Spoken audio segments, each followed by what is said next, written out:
Þrír Bandaríkjamenn með tengsl við Donald Trump hafa reynt með leynd að auka stuðning Grænlendinga við Bandaríkin. Yfirvöld óttast að með þessu eigi að styðja við óskir Trumps yfirtöku á Grænlandi. Þjófnaður á hraðbanka með 22 milljónum telst upplýstur. Maður á 50-aldri hefur játað að koma að skipulagningu og framkvæmd glæpsins. 2 börn, 8 og 10 ára, voru drepin í skotárás á kaþólskan skóla í Minneapolis í Bandaríkjunum í dag. 2 til viðbótar eru í lífshættu. Erfðaupplýsingar verða nýttar til að leggja mat á heilsufar fólks verði áform heilbrigðisráðherra einstaklingsmiðaða heilbrigðisþjónustu að veruleika. Geisladiskabúð Valda verður meira en 2-falt stærri við flutning mánaðamótin. Valdi áætlar að 250 bananakassa þurfi til að flytja 15.000 eintök af diskum og plötum.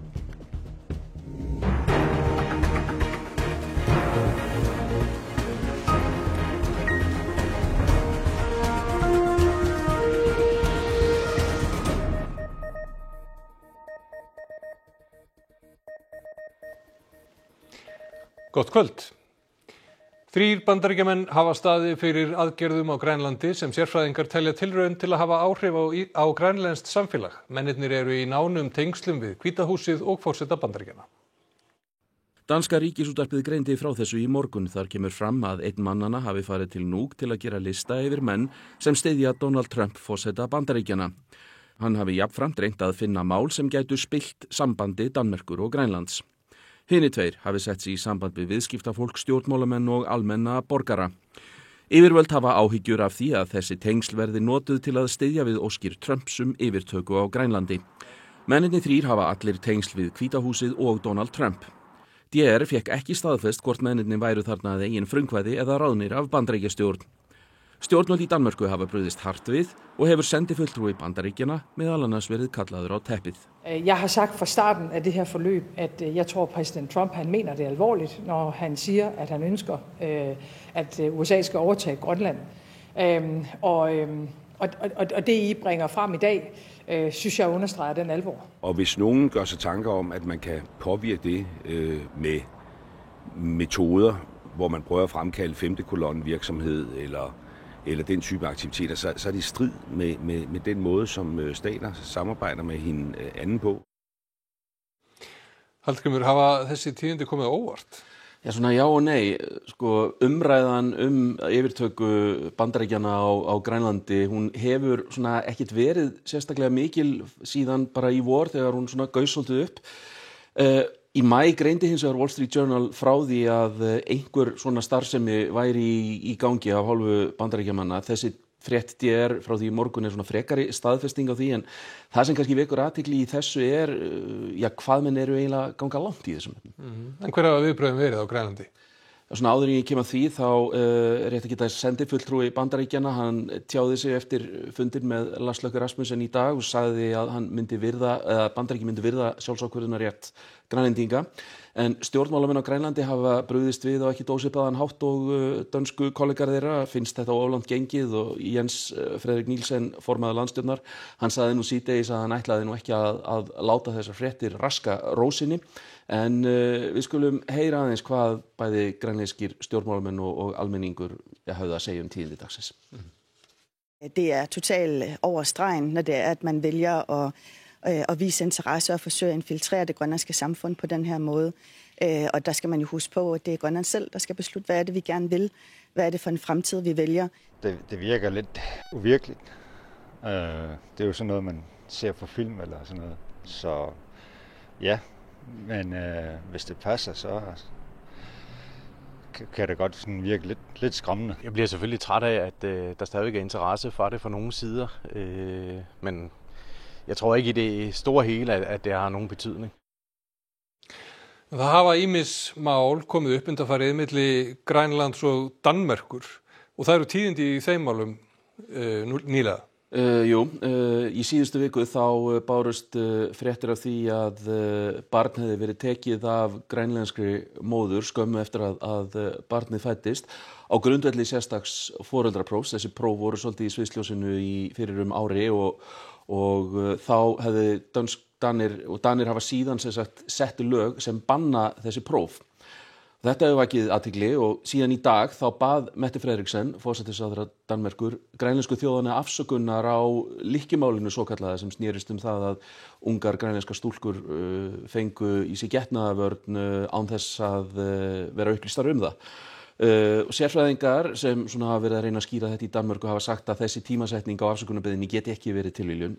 Við spurðum alþjóðastjórnmálafræðing sem þekkir vel til Grænlands út í þetta og fleira tengt tíðindum dagsins. Já, það er áhugavert og það er kannski erfitt að trúa að þetta sé tilviljun, þetta komi akkúrat á þessum sama tímapunkti.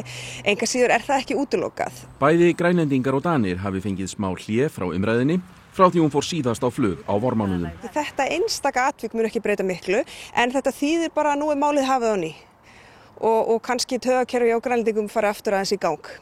Viðbrögð Dana séu hefðbundin og svipuð því sem þau hafi verið áður, enda hafi þeir líklega með sínar leyniþjónustur vitað af þessari starfsemi Bandaríkjamanna.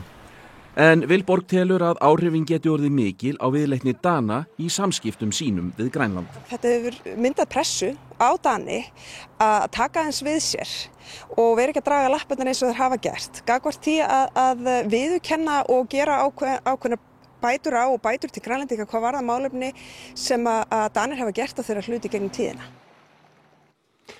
2 börn voru myrt í skotárás á kaþólskan skóla í Minneapolis í Bandaríkjunum í dag. Árásarmaðurinn skaut tugum skota með riffli og skambissu inn glugga í kirkju skólans í átt að börnum sem voru við morgunmessu. Börnin sem voru drepin voru 8 og 10 ára. 17 til viðbótar særðust, þar af 15 börn. 2 þeirra eru í lífshættu. Árásarmaðurinn, sem var liðlega 20, svipti sig svo lífi. Lögreglan telur hann hafa verið einan að verki. I mean, I used to go there and I have grandchildren. I have 4 grandchildren and they're all 3 out of 4 are school-age kids, and school should be a safe place for children. And this is sad what is happening to this world. I just feel sad for kids. That should be a safe place for them. And I feel sorry watching the parents coming in here. A sad day. Ísland getur verið í fararbroddi í einstaklingsmiðaðri heilbrigðisþjónustu. Þetta meðal þess sem kemur fram í skýrslu starfshóps heilbrigðisráðuneytisins. Í einstaklingsmiðaðri heilbrigðisþjónustu eru allar upplýsingar í sjúkraskrá fólks notaðar til að ákvarða læknismeðferð. Auk þess eru erfðaupplýsingar nýttar til að meta áhættu á ákveðnum sjúkdómum. Þannig á að vera hægt að grípa inn í áður en sjúkdómsverður vart og draga úr kostnaði heilbrigðisþjónustu. Hugtakið einstaklingsniðin heilbrigðisþjónusta felur í sér að allar lækningar séu sniðnar að hverjum og einum, en ekki að allir með tiltekinn sjúkdóm fáið sömu meðferð. Markmiðið er að nýta allar upplýsingar til að gera einstaklingsniðina meðferðaáætlun og þannig koma í veg fyrir óþarfa inngrip og kostnað. Alma Möller heilbrigðisráðherra leggur fram frumvarp í haust framkvæmd stefnunar og rannsóknir á vegum íslenskrar erfðagreiningar, hjartaverndar, Krabbameinsfélagsins og Háskóla Íslands geta nýst við innleiðinguna. Í skýrslu starfshópsins kemur fram að ýmis siðferðisleg og lagaleg álitaefni geti komið upp við innleiðingu og því verði að gera miklar kröfur til hennar. Nýsamþykkt reglugerð Evrópuþingsins sem Ísland er skuldbundið til að innleiða sem aðildarríki að EES-samningnum felur í sér skyldu vísindamanna til að láta fólk vita af mikilvægum heilsufarsupplýsingum sem koma í ljós í rannsóknum. Ólíkt því sem nú mun það ekki hvíla á þáttakendum í rannsóknum að óska sérstaklega eftir þeim upplýsingum. Velkomin Þorvarður Jón Löfi, formaður vísindasiðanefndar. Það er stefnt að því að nýta alls konar upplýsingar, heilbrigðisupplýsingar við heilbrigðismeðferð sem ekki hafa verið nýttar áður. Hvaða svona siðferðislegu álitamál getur komið þarna upp? Það eru fjölmörg siðferðilega álitamál sem þarf að hafa í huga, en í skýrslunni sem var kynnt í morgun þá er tekið á nokkuð mörgum þeirra og það verður athyglisvert að sjá hvernig gengur að innleiða það í framtíðinni. En það eru samt mörg mál sem þarf að ræða. Það er mikilvægt að öll þjóðin sé upplýst og taki þátt í þeirri umræðu þannig að lausnin verði sem best. Ég vil nefna sem dæmi að það eru 10.000 einstaklinga á Íslandi sem eru ekki í Íslendingabók eða í heilbrigðisgagnagrunnum íslenskrar erfðagreiningar og það þarf að finna einhverja leið til þess að þessir einstaklingar hafi líka aðgang að sérsniðinni heilbrigðisþjónustu. Ertu þá að vísa sérstaklega til aðfluttra Íslendinga? Já, þeir myndu vera ólíklegri til þess að vera í rannsóknunum og eru ekki í Íslendingabók. Þarf að breyta lögum þá líka til þess að tryggja að þessar upplýsingar verði ekki misnotaðar? Það þarf að breyta lögum, það þarf að fara vel og vandlega yfir lagaumhverfið og það þarf að tryggja, að í þeim lögum verði mjög vel tryggt upplýsingaöryggi. En það þarf líka að hafa í huga að Íslendingar eru mjög vanir því að taka þátt í umfangsmiklum vísindarannsóknum og á áratugum hefur hér byggst upp traust á þeim aðferðum sem eru notaðar til þess að geyma gögn og það að innleiða þessar aðferðir í heilbrigðiskerfinu ætti ekki að minnka gagnaöryggi í sjálfu sér. Þessi einstaklingsmiðaða heilbrigðisþjónusta, á hún sér fyrirmyndir annars staðar? Er verið að miða við fyrirmyndir einhvers staðar? Það er til fullt af fyrirmyndum að einstaklingsmiðaðri heilbrigðisþjónustu. Ég get nefnt sem dæmi þegar er verið að erfðagreina krabbamein og velja meðferðir út frá því, líka í fósturskimunum. Og þetta er notað á Norðurlöndum víða og jafnvel hér heima. En það sem að er nýtt í þessu er að við erum að fara að gera þetta fyrir alla íslensku þjóðina því að við eigum hér til upplýsingar sem er ekki til neins staðar annar staðar. Þannig að við þurfum að ryðja svolítið brautina í þessu og búa til okkar eigin aðferði við að gera þetta en við eigum alls ekki að hræðast að takast á það verkefni þótt við getum ekki innflytt einhverjar fyrirmyndir sem liggja nákvæmlega fyrir erlendis. Þórvarður Jónlefi, þakka þér fyrir komuna. Maður sem hefur setið í gæsluvarðhaldi í tengslum við þjófnað á hraðbanka í Mosfellsbæ hefur játað sök. Málið telst upplýst en lögregla er með til rannsóknar hvort fleiri tengist í. Hraðbankanum var stolið úr útibúi Íslandsbanka í Mosfellsbæ aðfaranótt þriðjudags í síðustu viku. Honum var í raun skóplað út úr byggingunum með gröfu og svo fluttur á brott í bíl. Við tók viðamikil rannsókn lögreglu. 2 voru handtekinn karl og kona og úrskurðið í gæsluvarðhald. Síðdegis á mánudag fannst bankinn við hitaveitutanka á Hólmsheiði. Milljónirnar 22 voru allar á sínum stað en tilraunir höfðu verið gerðar til að opna hólfið sem geymir peningana án árangurs. Konan er laus úr gæsluvarðhaldi en maðurinn var í dag úrskurðaður í mánaðarlanga síbrotagæslu vegna fjölda mála sem hann er talinn tengjast. Hann hefur játað sök og málið telst upplýst. Hann er að játa á sig skipulagningu og framkvæmd þjófnaðarins. Ekki fást upplýsingar hver hlutur konunnar er talinn vera. Heimildir fréttastofu herma að bíll konunnar hafi sést í eftirlitsmyndavélum og símagögn hafi svo tengt konuna og mannin saman. Lögreglu var ekki vísað á hvar bankan væri að finna, heldur fannst hann eftir mikla yfirlegu gagna og myndefnis, segir Hjördís. Eru einhverjir fleiri grunaðir? Við erum að skoða aðild annarra að málinu og í sjálfu sér ekki tímabært að fara nánar út í það. Getur það hvort þessi einstaklingur eða fleiri? Það eru fleiri. Maðurinn játaði aðild að einu stærsta peningaráni Íslandssögunar þegar á 30 milljóna var stolið úr peningaflutningabíl í Hamraborg í fyrra, en engin ákæra hefur verið gefin út í því máli. Maðurinn sat tíma í gæsluvarðhaldi í Þorlákshafnarmálinu svokallaða en var ekki ákærður. Hann bar skýrslu fyrir dómi í því máli í dag en hann varði tíma með einum sakborningana umrætt kvöld í mars en nennti ekki að fara með þeim austur eins og hann orðaði það fyrir dómi. Maðurinn hefur kært úrskurðum áframhaldandi gæsluvarðhald til Landsréttar. Deilt var dánarorsök Hjörleifs Hauks Guðmundssonar sem lét lífið eftir að hafa verið frelsissviptur, beittur ofbeldi og skilinn eftir við göngustíg í Gufunesi í marsmánuði við framhald aðalmeðferðar svokallaðs Þorlákshafnarmáls fyrir Héraðsdómi Suðurlands í dag. Réttarlæknar sögðust telja dánarorsök vera öndunarörðuleika vegna áverka. Verjendur sakborninganna 5 spurðu hvort áverkarnir kynnu að stafa af endurlíkunartilraunum á bráðamóttöku Landspítala. Læknarnir töldu það ólíklegt. Aðalmeðferð heldur áfram á föstudag. Geisladiskabúð Valda, þar sem hver fercentimetri er nýttur, færir sig sett. Valdi telur að það þurfi 250 bananakassa undir varningin. Geisladiskabúð Valda á Vitastíg í Reykjavík hefur staðið sneisa full frá 1998 og er enn með marga upprunalega viðskiptavini. Valdi skellti í lás í dag, ekki af því að það væri bilbug á honum að finna, heldur þvert á móti. Hann er að flytja sig og fer í meir en 100% stækkun úr 50 fermetrum í 114 á mótum Hátaugsvegar og Rauðarárstígs. Já, það er plássleys og bílastæðismáli. Það er aldrei erfitt að finna stæði fyrir kúnnana hérna. hefur hugmyndum hvað átt með mörg stykki í búðinni? Ég gerði nú vörutalningu, ég held að sé eitthvað 15.000 kannski, svona cirka. Diskar og DVD og vínil og tölvuleiki og svo framvegis. Þetta nokkur handtök að flytja einu svona búð? Já, það verður svona 250 bananakassar, svona held ég. Valdís stefnir að því að opna nýjum stað á mánudag og segist þar með komin í efstu deild. Vínilplötur og tölvuleikir seljast mest en geisladiskurinn á nú mikla endurkomu. Hjá Valda má finna flestar ef ekki allar tónlistastefnur en sumt fer hraðar en annað. Sko klassískt rock og þungarokkið og hip-hop líka myndi ég segja. Eila bara allt á. Og þótt búðin sé ekki stór eru þær ýmsar deildir. Og hérna erum við komnir þá í myndiska deildina eða hvað?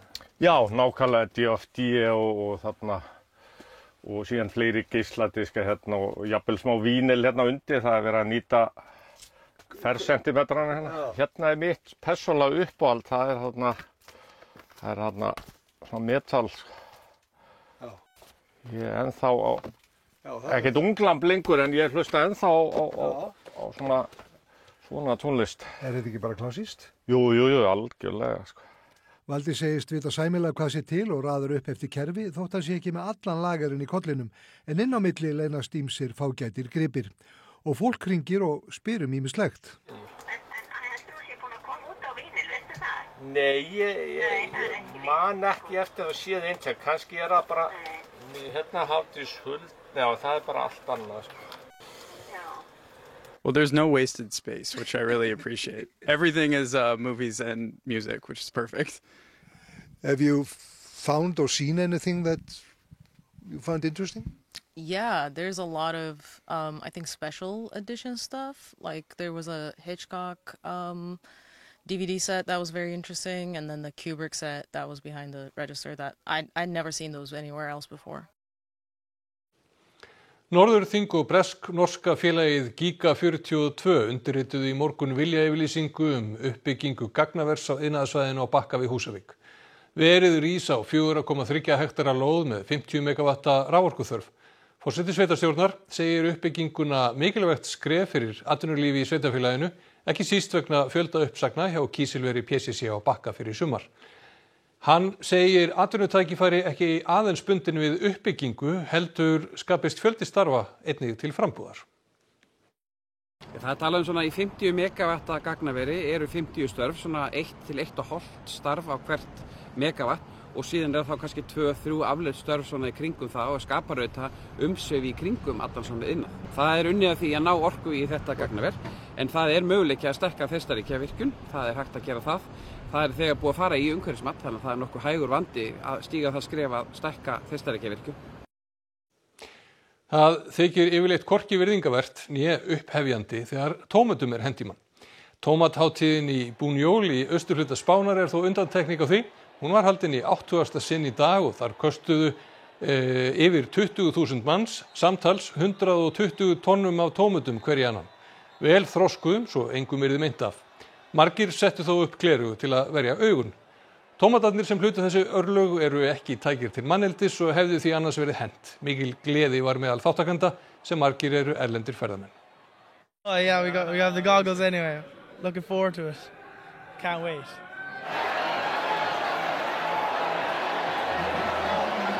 I'm from India and we play a similar kind of festival called Holi and it's played with colors but it is something different. It's always been a dream. It's been a blast. We all loved it.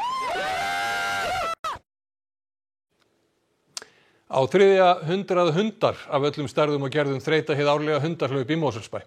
Og þar er Ástrós Signíadóttir fréttamaður. Eru hundarnir teknir á rás? Já, það er óhætt að segja að það sé verið að taka á rás hér við Reykjalund í Mosfellsbæ. En hér hafa 300 hundar tekið á rás.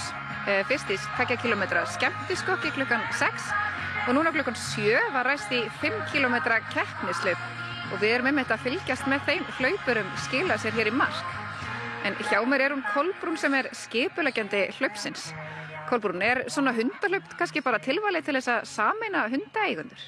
Jú, þetta er meðal annars gert til þess að gefa hundaeigendum á Íslandi vettvang til þess að taka pláss í samfélaginu og bara svona samin okkur í bara sýnileika og jákvæðri umfjöllun. Hundar náttúrulega mjög algengur í Íslandi og hundar eru bara hluti af fjölskyldu margra Íslendinga. Þannig að við slóum svo saman í svona fjölskylduvæna viðburð, 2 kilometra skemmtiskokk, þar voru mikið af börnum og svo erum við svona keppnishóp fyrir þá sem að vilja taka tímann og svoleiðis. Ekkert mál að þjálfa hundinn sinn upp í svona hlaup?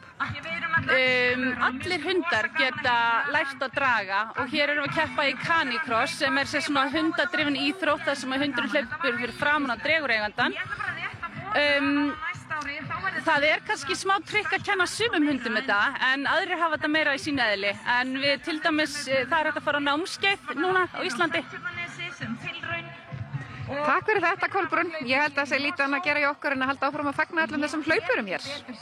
Takk fyrir þetta, Ástrós Signíðardóttir. Vörður, þú heldur utan Kastljós kvöldsins. Hvað ætlar að taka fyrir í kvöld? Mikið rétt heiðar. Við ætlum að taka fyrir skólakerfið í þætti kvöldsins en það verður mikil umræða undanfarið svona ákveða vegferð skólakerfið okkar er. Mörgum virðist það óþarflega flókið og ógagnsætt. Við ætlum að ræða þessi mál við Þórdísi Jónu Sigurðardóttir, forstjóra miðstöðvar mennta- og skólaþjónustu og Atla Harðarsson, prófessor á menntavísindasviði Háskóla Íslands. Við fylgjumst með því á eftir. En fyrst ætlum við að líta til veðurs. Það verður minnkandi vindur og úrkomu lítið í kvöld og nótt, breytileg átt 3 til 8 metrar á sekundu á morgun, dálítið væta eða þokusúld austast, annars bjart með köflum, en líkur á stöku skúrum. Hiti breytist lítið. Nánar veðrið að loknum íþróttum. EM karla í körfubolta byrjaði í dag en Ísland spilar sinn fyrsta leik á morgun. Ég held að allir séu smá stressaðir, það eru margir að koma frá Íslandi og... Haukur Helgi Pálsson fór í aðgerð á hálsi í gær og missir af EM. Þá fréttin var ekkert eitthvað skemmtilegast í heimi, sko. Ég var bara á æfingu og var að leiðin út daginn eftir náttúrulega með strákunum. Og Arnar Gunnlaugsson hefur valið landsliðshóp karla í fótbolta sem spilar fyrstu leiki liðsins í undankeppni HM. Þetta er algjör veisla, þannig að það er enga afsökun fyrir að reyna ekki að spila allavega góðan fótbolta. Og það ætlum við að rifja það sem er helst í fréttatímanum. 3 Bandaríkjamenn með tengsl við Donald Trump hafa reynt með leynd að auka stuðning Grænlendinga við Bandaríkin. Yfirvöld óttast að með þessu eigi að styðja við óskir Trumps yfirtöku á Grænlandi.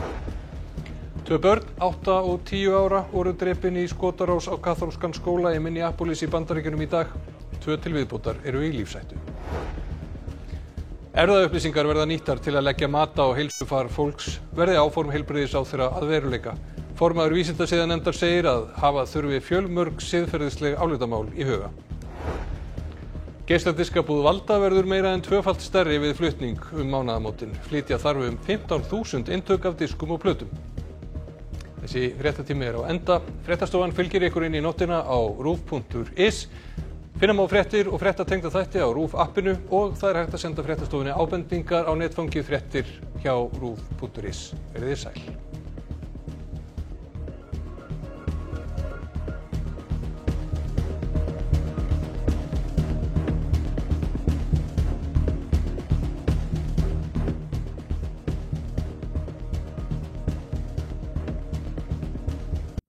Á RÚV í kvöld. Með okkar augum, 15. þáttaröð þessara margvellunuðu þáttar sem vakið hafa athygli fyrir nýstárleg og frumleg efnistök. Fólk með þroskahömlun vinnur þættina með fagfólki í sjónvarpsgerð.